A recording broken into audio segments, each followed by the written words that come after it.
लोक में लिखा है, कल भी मैंने पढ़ा था, आज भी पढ़ लो। फिर से मैंने योग विज्ञान बताया।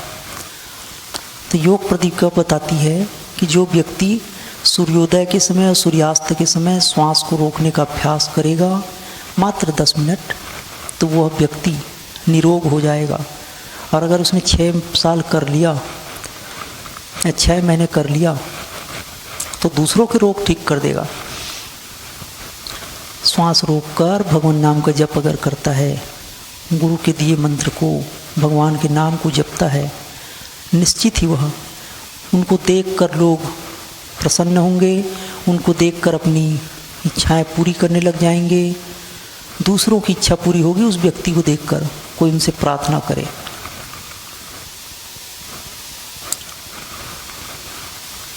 तो जो भी साधक, जो भी व्यक्ति हवा लेकर रोकता है, मंत्र जप करता है, उनकी मन शांत होने लगती है और हृदय में वो ज्ञान पाने लगता है। कोई भी किताब पहले किसी ने नहीं लिखा, जिन्होंने ज्ञान पाया उसने लिखा। किताबों में ज्ञान नहीं, वो नक्शा मात्र है। नक्शा को पढ़ लेने से, नक्शा को देख लेने से आप दिल्ली नहीं घूम पाए। नक्शा को देख लोगे तो जानकारी मिली और लोग उसी को ज्ञान समझ बैठे, प्रैक्टिकल में नहीं किया।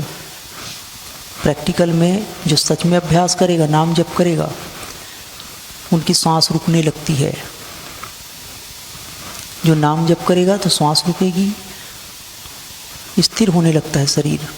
और जो योग में बताई गई योग विधि को करते हैं, हवा को लेकर रोकते हैं, शांत होते हैं, वो मन को जीत लेता है।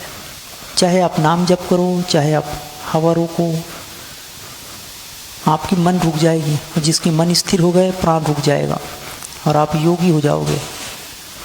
गेरुआ वस्त्र पहनने को योगी नहीं कहते। जो इस योग को करेगा, जो साधेगा, उनकी उम्र लंबी होगी, काम क्रोध लोभ मोह में भी सम रहेगा। भगवान नाम की बड़ी महिमा है, बहुत ही आसान विधि है। छोटे मोटे भूत प्रेत की क्या बात, देवता भी चरण छुएंगे। जितने भी साधु आप देखते हो या जितने बड़े पंडित देखते हो जो आपको ज्ञान देते होंगे, जिनके 100, 50, 200 जितने भी लोग हों, किसी के करोड़, किसी के लाखों में शिष्य हैं, पेड़ पौधे भी बात मानेंगे, मनुष्य की क्या बात। अब पेड़ पौधे ही क्या, पशु पक्षी भी। जिस दिन आप 1 मिनट में 15 बार को कम करने लग गए, 1 मिनट में अगर आपने 14-13 बार श्वास लेते हो, नाम जप करने से ऐसा होगा, श्वास रुकने लगेगी। जैसे बच्चा जब वो हवा लेता है तो पूरी शरीर हिलती है, जब हवा लेगा पूरा शरीर हिलेगा। आपने कभी देखा उसे कि अचानक क्रोध किया तो शांत ना हो? क्रोधी भी होगा तो शांत भी होगा। दिल में पीड़ा उनकी उसी समय बस होगी, बाकी शांत रहेगा। पूरा शरीर उनका हिलता है।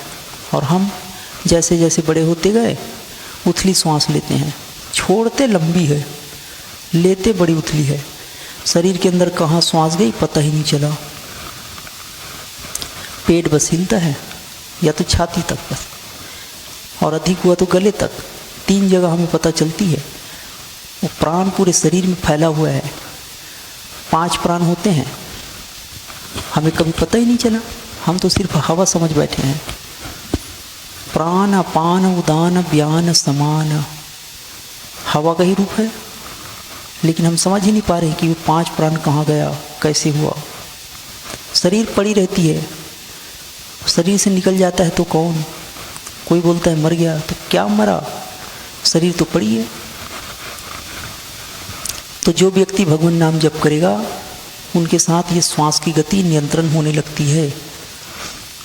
और 1 मिनट में 12 बार अगर कर ले तो उनकी वाणी में वो बात आने लगता है कि लोग उनकी बात सुनते हैं। तो बहुत छोटी, और आगे चलो। और अगर उसने 11 बार हुआ, 1 मिनट में 11 बार श्वास लेता है, तो कवित्व शक्ति आ जाती है।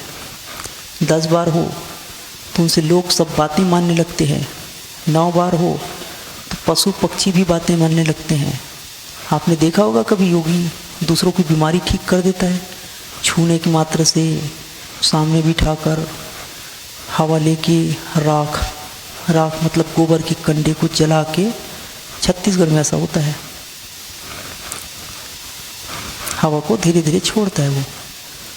अगर कोई 3 महीने तक नाम जप कर ले तो 10 तक चला जाएगा। और 10 तक चले जाने का मतलब है 1 मिनट में 10 बार हवा लेता है, छोड़ता है। गहरी होने लगी, गहरी सांस लेता है, उथली छोड़ता है। दूसरे को, प्राण को नियंत्रित कर सकता है।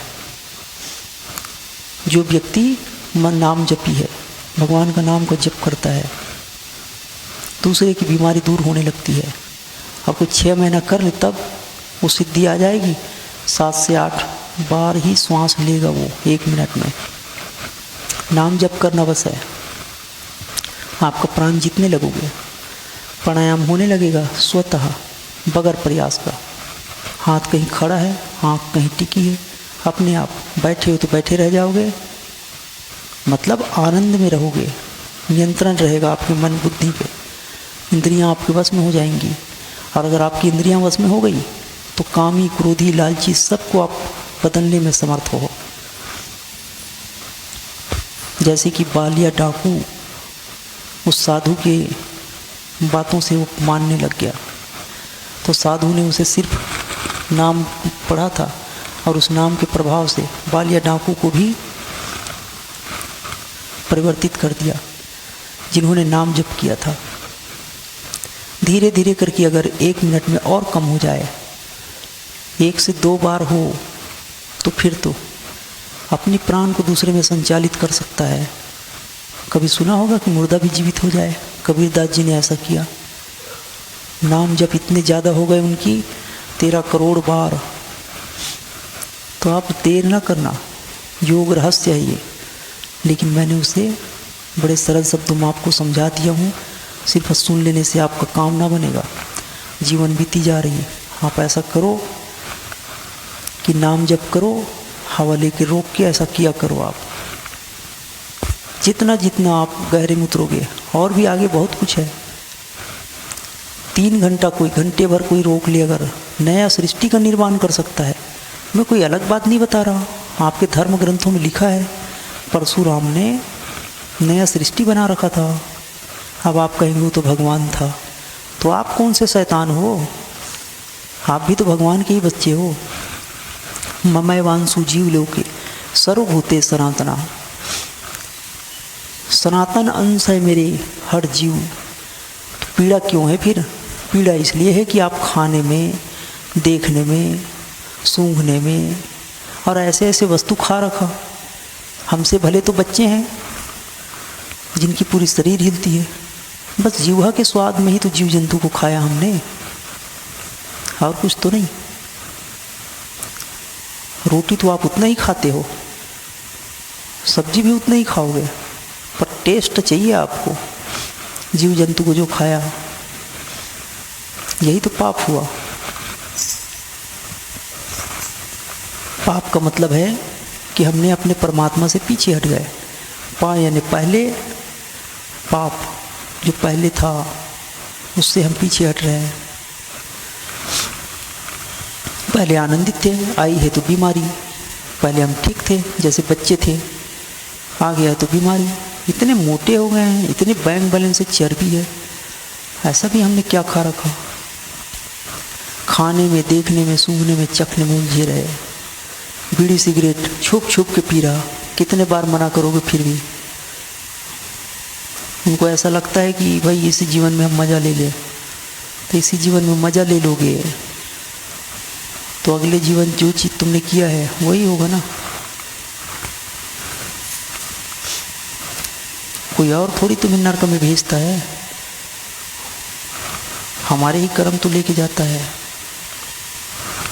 जीवन बीती जा रही है और हम सोचते हैं कि जितने भी नरक है हमारे लिए है, किसी और के लिए नहीं है।